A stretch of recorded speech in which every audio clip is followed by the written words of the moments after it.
వరంగల్ నగరం under bridge ప్రాంతంలోని petrol బంకులో బారులు తీరిన జనము.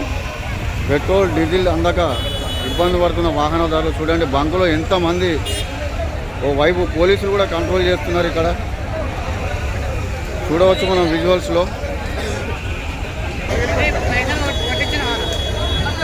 చూడండి పోలీసులు కూడా కంట్రోల్ చేస్తున్నారు, కానీ అయినా కూడా ఇక్కడ ఇబ్బందికర వాతావరణం ఇది. కాబట్టి మరి ఈ పెట్రోలు డీజిల్ అనేది కొరత ఎన్నడ తీరుతుంది అనేది కూడా ప్రజలు ఆవేదన వ్యక్తం చేస్తున్నారు. చూడండి ఎంత జనం.